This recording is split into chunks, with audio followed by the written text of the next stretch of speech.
खबरुनि update सिलसिले खे अॻिते वधाईंदे ख़बर शामिल कयूं पिया। मीरपुर ख़ासि खां पुराणे मीरपुर थाणे जे हद ॻोठ लाल खान हाजानो जे रहवासी पिरसन औरत शान खातू अहमद हाजानो ऐं मलूक ज़ादी हाजानो एवाने सहाफ़त पहुची पंहिंजे नौजवान पुट रजब वलद गुलाम अली हाजानो सां थियल ज़्यादती जे बारे में ॿुधायो त हुन जो पुटु अब्दुल हमीद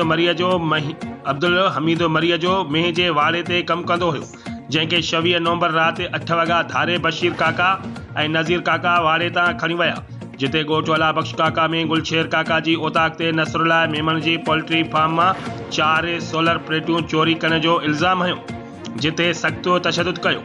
उन्हनि ॿुधायो त तशदुद दौरान रड़ियुनि ते ॻोठाणनि पहुची रजब खे छॾायो, जंहिं बैदि रजब खे इस्पताल खणाए पहुतासीं ऐं उन वाक़े ते असां पुराणे मीरपुर थाणे ते एनसी कटराई। रजब कलोड़ो इस्पताल में दाख़िल हुयो त पुराणी मीरपुर पुलिस इस्पताल पहुची रजब खे ज़ख़्मी हालत में खणी वई ऐं थाणे ते चोरीअ जो केस दाख़िल कयो। उन्हनि ॿुधायो त असांजे छोकिरे रजब अली संदसि पीउ गुलाम अली ऐं जानी हाजानो त हिकु ॿियो मस्जिद मां बैटरी चोरी करण जो पिणु केस दाख़िल कयो वियो आहे। मतारन एसएचओ मीरपुर पुराणे उबैदुल्ला मुबीजो ऐं DSP पारां धुर थियण जो इल्ज़ाम हयो। उन मौक़े ते मुतासिर माउ ऐं ख़ानदान जज़्बाती अंदाज़ में पुलिस जे रवैये ते सख़्त एहतजाज कंदे रोई वेठो।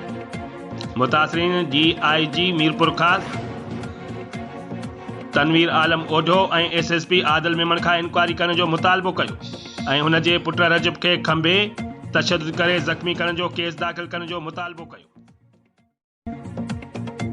ख़बरुनि अपडेट सिलसिले खे अॻिते वधाईंदे ख़बर शामिल कयूं पिया। सकरन खां सकरन में सिंध जे सकाफ़ती सॾ ते पूरी सिंध जीअं सकरन में पिणु मुख़्तलिफ़ हंधनि ते सकाफ़ती प्रोग्राम तरतीब ॾिना विया, जॾहिं त मुख्य तक़रीब हमदर्द ऑर्गेनाइज़ेशन ऐं शहरी इतिहाद ऑर्गेनाइज़ेशन जे सहकार सां सकरन जे प्रेस क्लब जे आंगन ते मुनक़िद कई वई, जंहिंमें मुख़्तलिफ़ सियासी समाजी शख़्सियतुनि खां सवाइ इलाइक़े जे क़दुरआवर शख़्सियतूं पंहिंजे पार्टी वर्करनि ऐं राज सां गॾु पहुतियूं, जिन में SUP जो सैयद ज़ैन शाह, हमदर्द ऑर्गेनाइज़ेशन जो गुल मोहम्मद रिंद, मुस्लिम लीग नून जो गुलाम रसूल उनड़, शहरी इतिहाद जो सैयद एहसान अली शाह, जसकम जो मसूद शाह, STP जो सलीम मक्सी ऐं सिंधी अदबी संगत जो मोहम्मद हनीफ सूमरो शामिल हुयूं, जिन अलॻि अलॻि ॻाल्हाईंदे चयो त सिंधी मीडिया खीरूं लहरियूं जंहिं सिंध जी हज़ारें साल क़दीमी तहज़ीब खे ॿीहर उजागर कयो, सॼो ॾींहुं क़ौमी गीतनि ते झुमरियूं हणणु ऐं सिंध जी सकाफ़त ते खिताबनि बैदि राति जो सूफ़ी राग पिणु रचायो,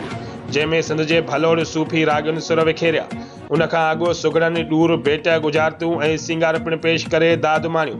सकाफ़ती मेले में DSP मियां अज़हर अली समूह, माणक मल्ला, शाहजहान उनड़, फ़हीम खान पाणी, नज़ीर अहमद लाखो, मुंतज़िर हुसैन सूमरो, नूर अहमद लाखो, लतीफ़ मल्ला, DSP न्याज़ हुसैन फारूकी, ताज मोहम्मद मक्सी, अकबर मल्ला, हुजूर बख्श लाखो समेत कई शख़्सियतूं मौजूद हुयूं। उन खां अॻु सकरन जे प्रेस क्लब जे सदर काज़ी जाविर सनाई आयल महिमाननि खे आजियानो पेश कयो।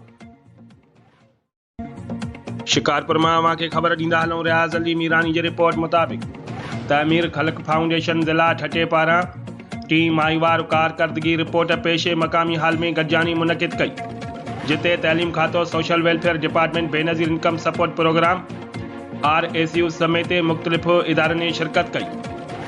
ठटे ज़िले में 70 गैर रस्मी सेंटर हलंदड़ आहिनि, जिते 2118 शागिर्द ऐं शागिर्दानियूं तइलीम हासिल करे रहिया आहिनि, जिन खे 140 माहिर तइलीम उस्ताद तइलीम ॾेई रहिया आहिनि।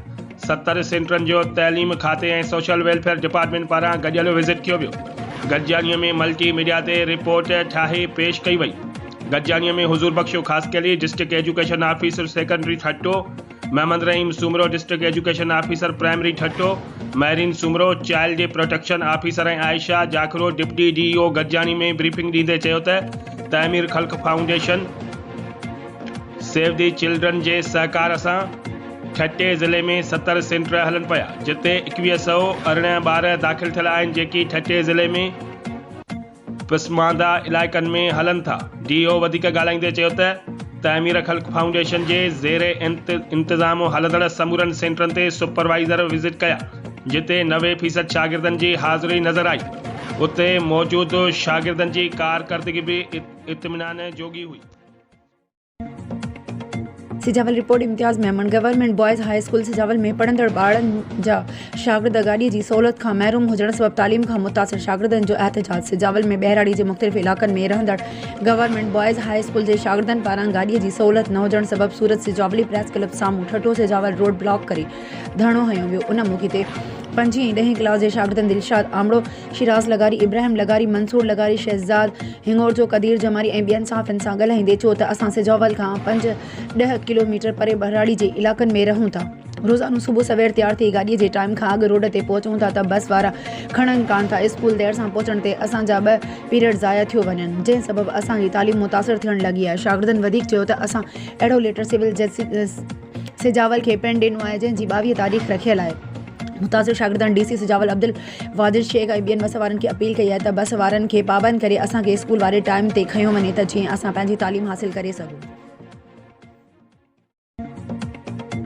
अहम ख़बर आहे नाज़रीन, अवां खे आगाह कयूं पिया मटियारी मां अज़ीज़ गुल ख़ैबर जे रिपोर्ट मुताबिक़ भिटिशा भरिसां क़ौमी शाहराह ते मोटरसाइकिल सवार हथियारबंदनि पारां ज़रई दवाऊं खणी ईंदड़ डीलर खां फुर कई वई। मज़ामत ते हथियारबंदनि पिस्टल जा बट हणी मोटरसाइकिल सवार करीम बख्श रिंद खे रतोरत करे छॾियो। नामालूम हथियारबंद करीम बख्श रिंद खे ज़ख़्मी करे 125 मोटरसाइकिल ज़रई दवाऊं फुर करे फ़रार थी विया। ज़ख़्मी थियल नौजवान खे तिबी इमदाद लाइ भिटिशा सिहत मर्कज़ पहुचायो वियो। भिटिशा पुलिस पारां हथियारबंदनि जी ॻोल्हा शुरू कई वई आहे। भिटिशा जो रहवासी करीम बख्श रिंद मोटरसाइकिल ते ज़रई दवाऊं खणी अची रहियो हो त जाड़ा वाटर भरिसां क़ौमी शाहराह ते मोटरसाइकिल सवार हथियारबंदनि खाइण फुर करण जी कोशिश कई। मज़ामत ते हथियारबंदनि पिस्टल जा बट हणी खेसि रतोरत करे छॾियो। नामालूम हथियारबंद करीम बख्श रिंद खे ज़ख़्मी करे 125 मोटरसाइकिल रोक रक़म ऐं ज़रई दवाऊं फुर करे फ़रार थी विया। ज़ख़्मी थियल नौजवान खे तिबी इमदाद लाइ भिटिशा सिहत मर्कज़ पहुचायो वियो, जॾहिं त भिटिशा पुलिस पारां हथियारबंदनि जी ॻोल्हा लाइ नाकाबंदी शुरू कई वई आहे।